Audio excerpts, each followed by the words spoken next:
लेकिन इसमें जो सबसे इंपॉर्टेंट बात यह है कि ग्रुप्स का चुनाव किस आधार पे किया जाए, इसकी जानकारी हम पहले ले लेते हैं। जब भी हम किसी लेजर को बनाते हैं तो जरूरी रहता है हम उसको उसके अनुरूप ग्रुप से रिलेट करें। इसीलिए टेली हमारे पास पहले से बने हुए ग्रुप्स की एक लिस्ट अवेलेबल करा देता है, जिसमें से हम उस ग्रुप का चुनाव कर सकते हैं जो उस लेजर से रिलेटेड हो। अब हम बारी बारी से उन सब ग्रुप्स का अध्ययन करेंगे ताकि लेजर बनाते समय हम सही ग्रुप का चुनाव कर पाएं। देखिए, लिस्ट ऑफ ग्रुप्स के अंतर्गत सबसे पहले जो ग्रुप हमारे पास अवेलेबल है वो है बैंक अकाउंट्स के रूप में। किसी भी तरह का करंट बैंक अकाउंट जो आपका किसी भी शाखा में हो, किसी भी कंपनी में हो, जैसे आईडीबीआई करंट अकाउंट है, आईसीआईसीआई बैंक अकाउंट है, उसको आप उनकी सब लेजर्स को आप बैंक अकाउंट्स हेड के या बैंक अकाउंट्स ग्रुप के अंतर्गत आप डाल सकते हैं। इसी तरह से नेक्स्ट है बैंक ओसीसी और बैंक ओडी। ये दोनों बैंक के द्वारा दी गई ओवरड्राफ्ट फैसिलिटीज हैं, जिसमें के यदि आपके अकाउंट में कैश कम है और आपने बैंक ओवरड्राफ्ट फैसिलिटी ले रखी है तो बैंक आपको एक लिमिट प्रदान करता है। मान लीजिए आपके अकाउंट में 3 लाख रुपए हैं और आपको आज 4 लाख की ट्रांजैक्शन करनी है और बैंक ने आपकी जो लिमिट है वो 5 लाख तय की है, तो आपके अकाउंट में 3 लाख होने के बावजूद आप 5 लाख तक की ट्रांजैक्शन उस अकाउंट से कर सकते हैं। इस सुविधा को ओवरड्राफ्ट फैसिलिटी कहते हैं जो बैंक अपने कस्टमर्स को देता है। इसी तरह से एक और फैसिलिटी बिल्कुल सेम है bank OCC open cash credit के नाम से, जो कि बिल्कुल सेम ओवरड्राफ्ट फैसिलिटी होती है जो स्मॉल और मीडियम एंटरप्राइजेस को दी जाती है। इसमें भी एक बैंक एक लिमिट तय कर देता है जिसके द्वारा आप अपने अकाउंट्स में पैसा कम होते हुए भी एक लिमिट तक ट्रांजैक्शन कर सकते हैं। नेक्स्ट जो हमारे पास ग्रुप अवेलेबल है वो ब्रांच और डिविजन्स के रूप में है। कोई ऐसी कंपनी जिसकी बहुत सारी ब्रांचेस हैं अलग अलग राज्यों में या अलग अलग जिलों में, तो वो ब्रांच डिवीजन की सहायता से अपने ब्रांच अकाउंट्स खोल सकती हैं। जैसे कि दिल्ली का ब्रांच अलग खोल दिया, हरियाणा का ब्रांच अलग हो गया, पंजाब का ब्रांच अलग हो गया। इस तरह से हम अलग अलग ब्रांचेस खोल सकते हैं और उन सभी ब्रांचेस को ब्रांच डिवीजन ग्रुप के अंतर्गत हमें रिलेट करना होता है। नेक्स्ट, जैसे कि अभी अभी हमने कैपिटल अकाउंट बनाया है, तो पार्टनर का कोई कैपिटल अकाउंट हो, कोई प्रोप्राइटर का कैपिटल अकाउंट हो, या इसी तरह से कोई कंपनी में किसी तरह का कोई कैपिटल अकाउंट हो, तो वो सभी कैपिटल अकाउंट्स आपके कैपिटल अकाउंट ग्रुप के अंतर्गत ही अवेलेबल हो पाते हैं। हमारे पास नेक्स्ट अकाउंट है कैश इन हैंड। जब भी हम कंपनी बनाते हैं, कंपनी क्रिएट करते हैं टेली में, तो टेली सॉफ्टवेयर स्वयं ही आपको कैश अकाउंट अवेलेबल करवा देता है। इसके अतिरिक्त यदि आप चाहें तो आप अपनी आवश्यकता अनुसार और कैश अकाउंट खोल सकते हैं, जैसे कि पैटी कैश अकाउंट, छोटे मोटे खर्चों के लिए आप पैटी कैश अकाउंट अलग से रख सकते हैं, जिससे कि आपके छोटे खर्चों की जानकारी अलग से बनी रहे। इस तरह से उन सभी अकाउंट्स जो कि कैश अकाउंट से रिलेटेड हैं, कैश ट्रांजैक्शन से रिलेटेड हैं, उनको आप कैश इन हैंड ग्रुप से रिलेट करते हैं।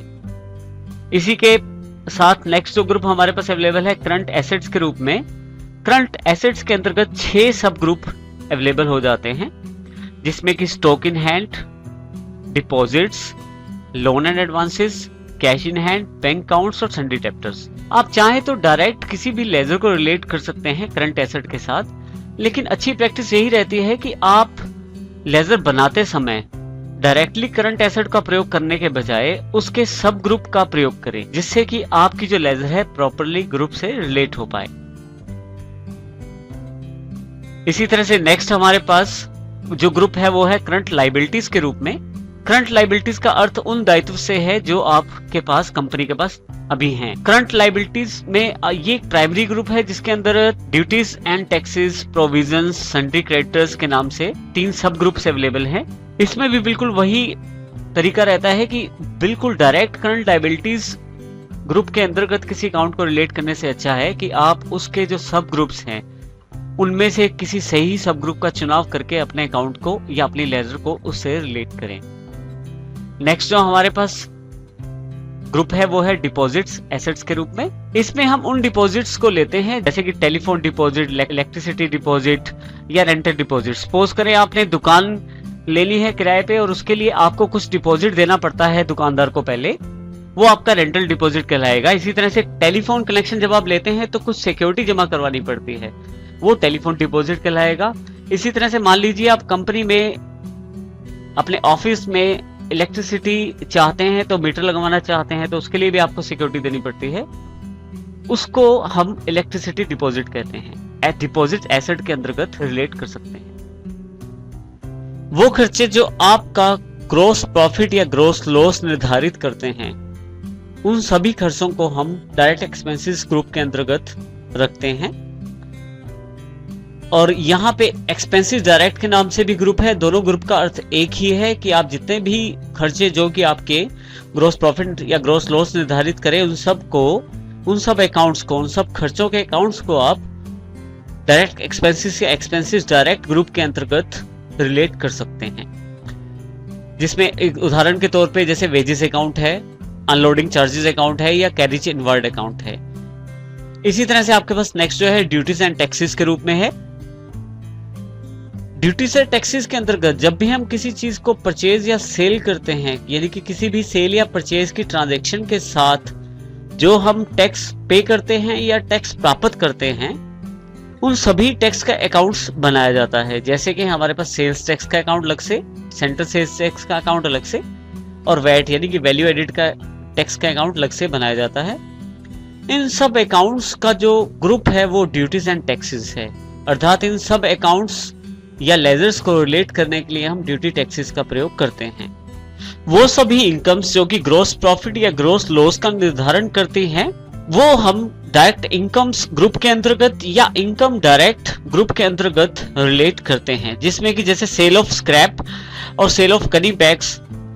इसी तरह से वो सभी एक्सपेंसेस जो कि नेट प्रॉफिट या नेट लॉस का निर्धारण करते हैं, उन सभी एक्सपेंसेस को एक्सपेंसेस इनडायरेक्ट या इनडायरेक्ट एक्सपेंसेस ग्रुप के अंतर्गत हम रिलेट करते हैं। यानी कि उन सब लेजर्स का जो रिलेशन होता है वो इन ग्रुप्स के साथ होता है। जैसे उदाहरण के तौर पे डेप्रिसिएशन अकाउंट या सैलरी अकाउंट, जो भी खर्चे हैं जो हमारे नेट लॉस या नेट प्रॉफिट का निर्धारण करते हैं, उन सभी अकाउंट्स, उन सभी खर्चों के अकाउंट्स को एक्सपेंसेस इनडायरेक्ट या इनडायरेक्ट एक्सपेंसेस के अंतर्गत हम रखते हैं। इसी तरह से वो सभी इनकम्स जो नेट प्रॉफिट या नेट लॉस का निर्धारण करती हैं, उन सबको इनकम इनडायरेक्ट या इनडायरेक्ट इनकम्स के अंतर्गत रिलेट करते हैं। जैसे उदाहरण के तौर पे रेंट रिसीव्ड, इंटरेस्ट रिसीव्ड और कमीशन रिसीव्ड। फिक्स एसेट्स में हमारे पास वो सभी एसेट्स जो फिक्स्ड हैं, जैसे plant and machinery, land and building, या इसी तरह से हमारे पास पेटेंट्स, ट्रेड राइट्स हैं। ये सभी प्रकार की फिक्स एसेट्स, उन सब की लेजर्स को हम फिक्स एसेट्स ग्रुप्स के अंतर्गत रखते हैं। यदि हम चाहें तो अपनी आवश्यकता अनुसार फिक्स एसेट के अंतर्गत सब ग्रुप्स बना सकते हैं, जिससे कि हम अपनी पर्टिकुलर फिक्स एसेट को किसी अलग सब ग्रुप से रिलेट करके रख सकते हैं। लेकिन मेन जो ग्रुप रहेगा वो फिक्स एसेट्स ही रहेगा।